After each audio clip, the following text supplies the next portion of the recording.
NAEIR. I don't know if that's really how you would pronounce that, but that's what I'm going with. NAEIR.org is the website. I think you're going to find this kind of fascinating. Gary is the son of the NAEIR founder, Norbert Smith. Before officially joining NAEIR, Gary spent 7 years working in various management positions in the Austin company. In 1980, he accepted a position as NAEIR's warehouse manager. He was appointed vice president of membership corporate relations in 1983 and then took over as president and CEO in 1999. Gary has served on various nonprofit boards, including the YMCA, Galesburg Chamber of Commerce, and Galesburg Cottage Hospital. He was the chairman of Galesburg Regional Economic Development Association from 2010 to 2012, and even served as the mayor of Galesburg from 2005 and to 2009. Gary lives in Galesburg with his wife Stephanie, and he is the elder at the First Presbyterian Church. Gary C. Smith, welcome to Money for Lunch. Good afternoon, Bert. Nice to talk to you. And I was just listening to the prior interview, and it's so important, Bert, that employers just try and do the right thing. Isn't it though? Just treat people like they would be yourself. And right. and you don't waste. And we find this in the culture at we call it NAEIR. Kind of like the hair removal. NAEIR, okay. Unfortunately, but if you just, if the CEO sets the standard to put everyone on alert that they are to do the right thing in all their affairs, right? Just try to do the right thing. You can, it builds an atmosphere of trust. It saves a ton of money on legal fees, and it's just the bottom line. It's the right thing. Just the right thing to do. And, right. We hear horror stories of these egregious settlements because the company, whoever was running it, was a you-know-what. And was a jerk. I mean, yeah, and for no other reason, because maybe they felt they were in a power position and wanted to do that. Yeah. But unfortunately, I'm not here to support your prior guests thing. It's great to be on. We're here in a very, very rain-soaked Galesburg, Illinois, which is about 200 miles directly west of Chicago. And later this afternoon, I'm going to take off early because I have water in my basement. We just got a ton of rain, as I think you guys have too. And you just got to do what you got to do, but just be, thank the good Lord that we have it a lot better off than the people in Oklahoma. That's right. All right, so let's talk about this. Okay. What do we NAEIR? Do? No, NAEIR. How did you pronounce it? NAEIR. You could NAEIR. NAEIR, like the NAEIR. Yeah. Okay, NAEIR. Yeah, right. Okay, NAEIR is rhymes with share. Okay. That's right. It rhymes with share. NAEIR. Right. All right. Okay. So you guys are in the gifts in kind industry. What exactly is that? This is gifts of product other than cash. Now we are, our mission is to solicit contributions of excess inventory from American corporations, all brand new stuff, and then we have approximately 11,000 dues-paying members in different levels that actually receive this stuff. The donors are afforded an above-cost federal tax deduction for the merchandise that they donate. We have about 450,000 square feet here under a roof in Galesburg, Illinois, where we take all this stuff in. It all comes into us because we're also a 501c3 nonprofit like our members. Then we take it and we repackage it, decide where it should go, what the limits are on what our members can order. Just a quick example is years ago we got in several pallets of drumsticks. Well, what organization or school or whatever would need a pallet of drumsticks? None. Right. And if they did, and if they did order a pallet, you'd kind of be skeptical on what's what's going to happen with it. So a typical thing in that case is we're going to break those down to a size of maybe a dozen or 2 dozen. Easy to manage. You can distribute the product over a wide range of people requesting it, and then the member just pays shipping and handling fees for the product that they receive. Gotcha. That's our basic mission. I love it. Now, okay, so the organization was started by your dad. Is that correct? Yes, by my father, Norbert Smith, in 1977. He had been in manufacturing, job shop types of things all of his life. Then he became a charitable gifts consultant, where he would actually do something like at the time the tax laws said that if a company were to give away a used lathe or used drill press machine or whatever, that they could get a deduction for that. And he was very knowledgeable about those types of things from his prior business. So he would match that up, get an appraisal for the donor, find a qualified recipient, typically which would be a technical school, and then take a commission on that. And then they would also do buildings and that type of thing that were sitting in a community, needed a qualified recipient to have the building. And from there he got the idea of, well, why don't we just do this for all nonprofits? And I came on in 1980, and Dad had been working, as you said, with the Austin Company in various management positions, a construction firm. And Dad said, I was at a kind of a crossroads at my career and decided to just try something else. And he said, 2 things. I'm hiring you because I trust you, and you're not going to let stuff go out of the warehouse that shouldn't be going out of the warehouse. We only had two high school part-timers at that time. And the second one, he said, and P.S., I can't pay you.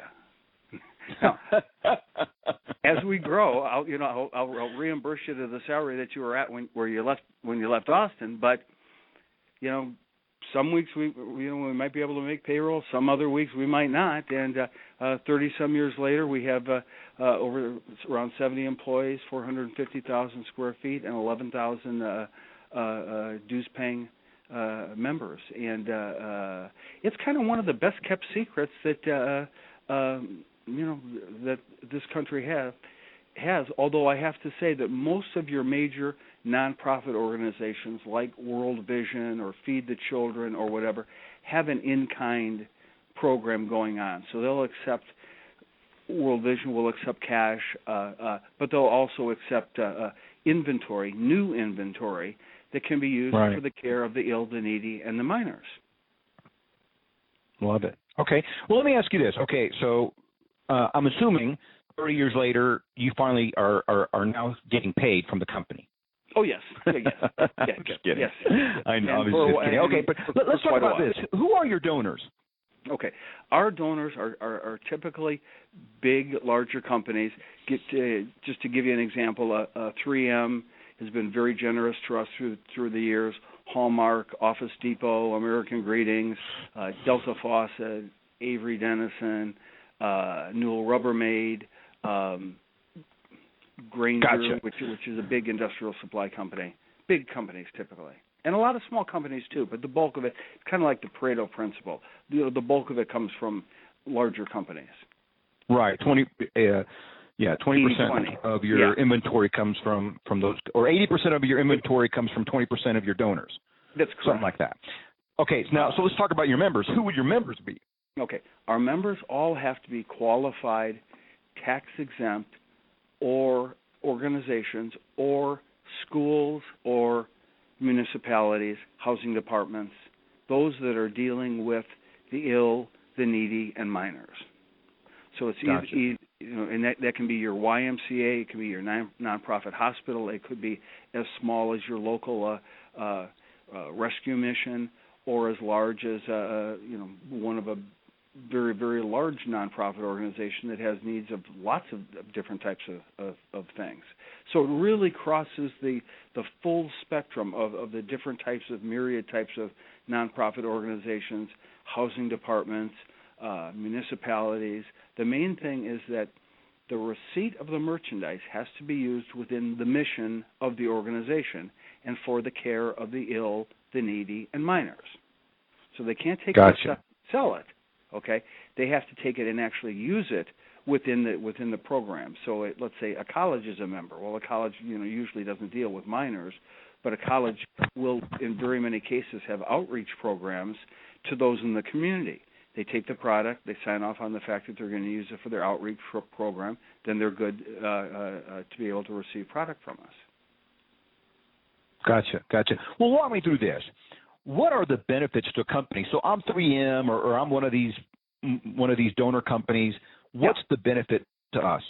The benefit to a regular or a larger corporation is they get up to a twice-cost federal tax deduction for the merchandise that they give under this tax code, which is called 170E3, gifts of inventory for the care of the ill, the needy, and minors.